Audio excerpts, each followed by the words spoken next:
love the Yeti. I mean, he's really just a big American breed. We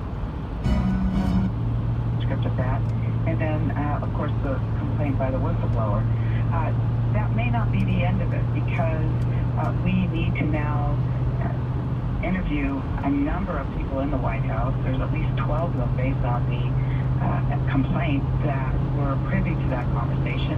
And the complaint also suggests that there are other conversations that may in fact show that there is criminal acts being done, where there is efforts by the president to undermine our election process in the United States and to try to get foreign entities to do something for him for personal gain. That means you consider it to be insufficient to just take the transcript or memorandum of the phone call in July between these two world leaders and use that as a pretext for impeachment. That in and of itself, what was said in that phone call, is not sufficient.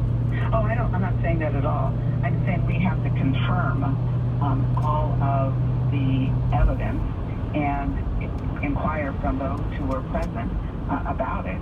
And then beyond that, determine if there are other acts that would add to this whole effort to determine whether the president is using his office and violating the law. I guess I'm trying to figure out just what that will mean in terms of process, because this could, you say it's quite narrow right now, just focused on the president's interactions with the president of Ukraine, but that involves Rudy Giuliani. That could potentially involve the Attorney General. That could potentially involve this allegation of concealing documents for political reasons in a highly classified server. This could get big real fast. No question about it. And the three elements that you've referenced, Rudy Giuliani, the Attorney General, the use of an inappropriate server, all of those elements will be considered by the Intelligence Committee. How long do you think it will take? I mean, we're about a year away from the election. You know, that's true. So we don't have a long time frame in which to do this work. So we will be working through the district work period here in Washington on this very issue. Would you prefer that this be done before the end of the calendar year? I would think it would have to be done before the end of the calendar year. Yes. I want to play a little bit of tape for you. This is an excerpt from an interview that we just did with the Republican Kentucky Congressman Andy Barr. Let's take a listen. This is a case of Democrats careening from one baseless impeachment theory to the other. My constituents are asking, what is the big deal? How do you respond to that criticism? Because it's coming from several different Republicans that the charges raised in the whistleblower complaint are just the latest pretext for Democrats to launch an impeachment investigation. That Democrats have preordained the outcome and that you're just searching for the right set of allegations. I couldn't be further from the truth. This was an independent CIA officer who has probably worked within the CIA for a very long time, who was so aggrieved by what he heard and then piecing together all the other information that he had ascertained relative to Rudy Giuliani's shadow government that he's operating, that he put this down on paper in a very, very detailed fashion. So to those like Mr. Barr who suggest there's nothing there, I beg to differ. This is the grossest violation when a president of the United States asks a foreign government to intervene in the election, to come up with dirt on his political opponent. That is outrageous, and we should all be outraged by it. It violates the Constitution. Furthermore, I would add that I think this is something that the American people understand. When a elected official uses taxpayer funds to somehow benefit himself. And that's certainly what the president's doing in attempting to withhold the money to Ukraine.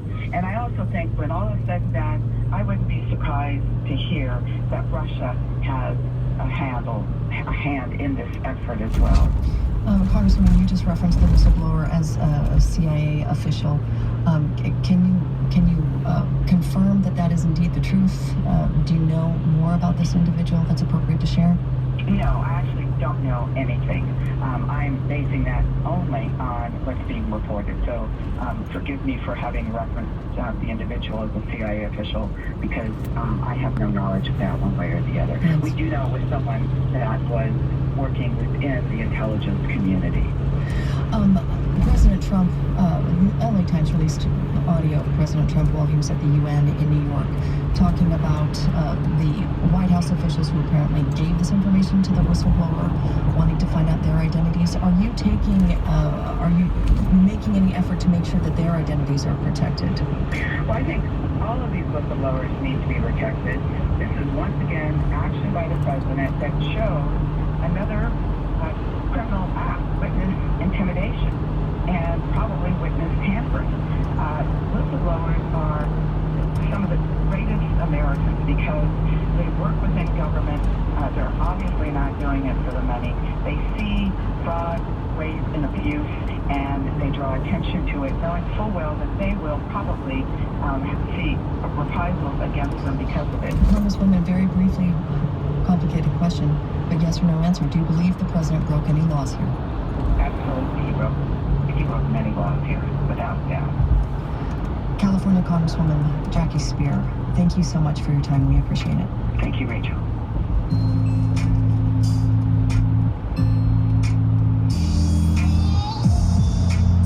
Serving Rhode Island and southeastern Massachusetts, this is the Public Radio, 89.3 FM.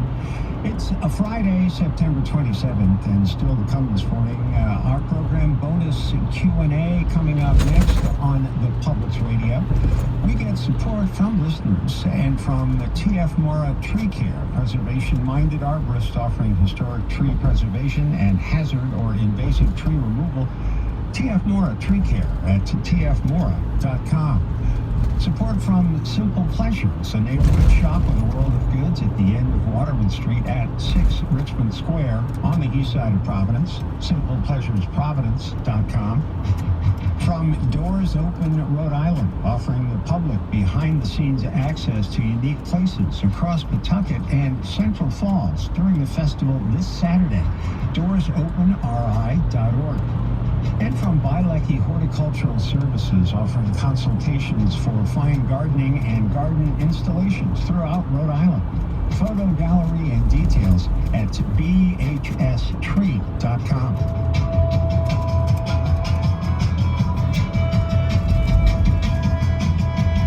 Out on Narragansett Bay, north winds around 5 knots, becoming southwesterly this afternoon, waves around 2 feet.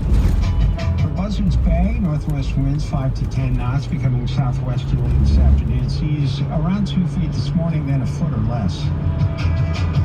Low tide for Newport at 12:43 this afternoon. New Bedford's low tide at 12:50.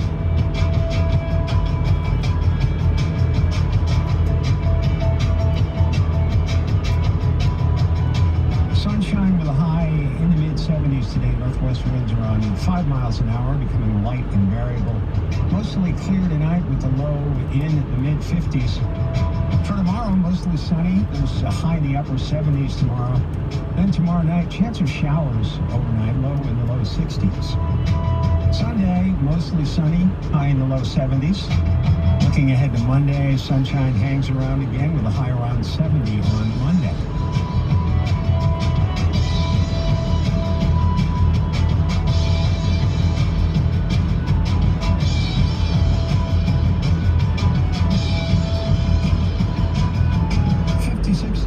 Providence and in New Bedford, 57 in Fall River, 58 degrees now in Newport, 54 in Westfield.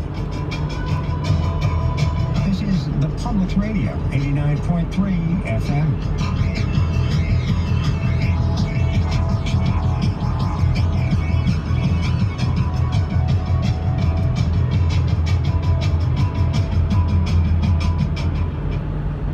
Support for NPR comes from this station and from the Conrad N. Hilton Foundation, awarding the $2 million Hilton Humanitarian Prize to a nonprofit organization. Information about prize recipients and nominations is at hiltonfoundation.org/prize. From the Walton Family Foundation, where opportunity takes root, More information is available at waltonfamilyfoundation.org. And from listeners like you who donate to this NPR station. This is the Public Radio, 89.3 FM. I'm Chuck Hinman in Providence. East Providence Democrat William Connolly serves as chairman of the Rhode Island Senate Finance Committee. Connolly is serving his fourth term as a state senator. He stopped by our studio yesterday to discuss a range of legislative issues. Here's our host, the Public Radio political reporter, Ian Donitz. We're also joined by Eli Sherman from Channel 12 in for Scott McKay this week. Hi there, Eli. Hey, Ian. Senate Finance Chairman William Connolly. Right now, Dominic Ruggiero is the president of the Senate. A time will come when he will yield that role. And the thinking is that the number 2 official, Michael McCaffrey, is a potential successor. Do you have any level of interest in trying to become the next Senate president? No, I just want to continue to be the best senator and best finance chairman that I can be. That's my goal. That's what causes me to go back to the Senate, and that's essentially all that I'm thinking about. You sponsored a $42 million tax incentive program approved by the legislature earlier this year. Governor Raimondo said she has some concerns about the program and that it poses too big a risk for taxpayers. She led a recent vote to make it harder for companies to qualify for this tax credit if they don't promise more jobs and economic activity. Was the governor right to support these new regulations? I look at the regulations as an attempt to essentially make the program the best it can be.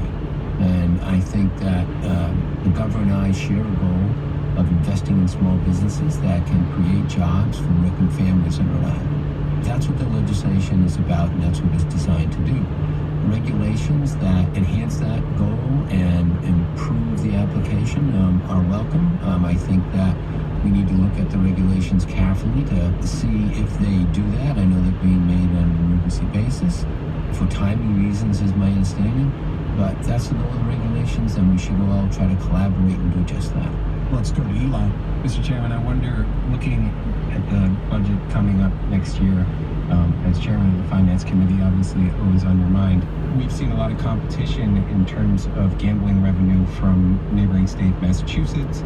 Already Twin Rivers says that it's having an impact on the amount of money that they're making, which in turn will have an impact on the revenue that we take in at the state level. I wonder, is that on your mind? And what are you thinking in terms of trying to correct that if it comes to fruition?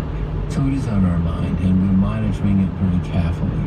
The early numbers show that there is going to be an impact. I think we're still not sure about the kind of impact it will have. Obviously, our sports betting, particularly being able to go mobile with the sports betting, gives us an advantage. I think we want to leverage that advantage as much as we can. The Rhode Island Ethics Commission this week dismissed a GOP complaint against your fellow East Providence Senator Val Lawson. The commission found that Lawson, who's a paid vice president with the NEA Teachers Union, neither she nor the NEA are impacted by a vote she took in support of a continuing contracts bill. That left some people scratching their head. They think, how could she and the NEA not be impacted financially by that vote? What do you say? You need to look at the Rhode Island Ethics Code, which, by the way, is one of the strongest ethics codes in the country. And there's a determination of the code, and as it applied to this particular circumstances, if there's going to be a financial benefit to Senator Lawson. Clearly, there was no financial benefit to her. I think the Ethics Commission came to the right conclusion. No financial benefit because she's part of a group of people and would not be a unique benefit for her. That's correct. This week, the former Secretary of State Matt Brown formed a progressive coalition to, quote, form a new governing majority. They introduced a slate of candidates that will be running for legislature, including one that will run against you. I'm just wondering, do you feel like you're not a progressive Democrat? No, I do think of myself as a progressive Democrat. I think when I looked at the list of candidates last night and who they're challenging, it's a bit of a head scratcher. They're challenging senators that have championed progressive issues. Senator Goodwin for equity in the workplace and equity in wages. Senator Lynch Prada, who led the Senate on the Reproductive Health Care Act. A few weeks ago, U.S. News and World Report said that Rhode Island is essentially number one in the country in environmental protections and enforcement, and Senator Cisnowski has been the champion in the Senate on those issues. So it's a little bit of a head scratcher, but you know what? In the electoral process, competition is good.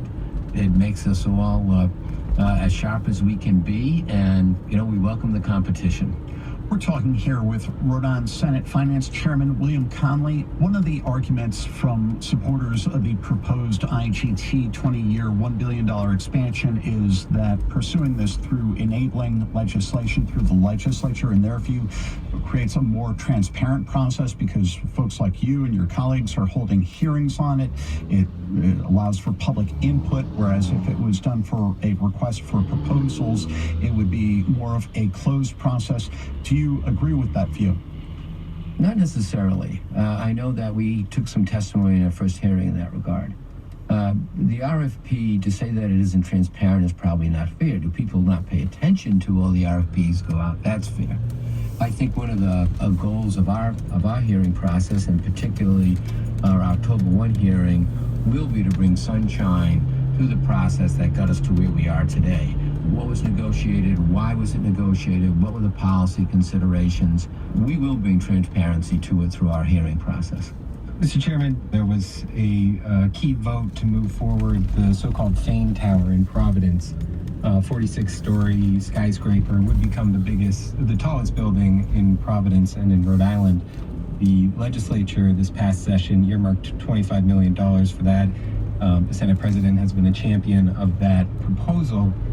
How do you feel about it and those who are opposing it in the neighborhoods and across the state? I think it's an important project for the entire state of Rhode Island, not just the city of Providence. $300 million investment in our capital city, I think, sends a strong signal to the rest of not only New England, but the rest of the country that we can get things done in Rhode Island. I think, unfortunately, for instance, when we lost the Poor Sox, it was a little bit about, can you get things done in Rhode Island? I heard a lot of that. This sends an entirely different signal. As for those people who are objecting to it, I think their voices are important. I think their participation improves the project, but I think that it's an important project, and I think that the decision we made to make that investment to help that project move forward was the right one and an important one. Chairman Connolly, you led a detailed hearing process a few years ago on a Senate bill meant to keep the Paw Sox in Rhode Island. As we know, the House came forward with its own bill, and the Paw Sox decided to leave for Worcester. They'll be going after their final season in Pawtucket next year. Was it a mistake for House Speaker Nicholas Mattiello not to back the Senate version of the bill? I do think the Senate version of the bill would have kept the Paw Sox here. I think that not only would it have kept the Paw Sox here, but it would have generated revenue for the state of Rhode Island. And it also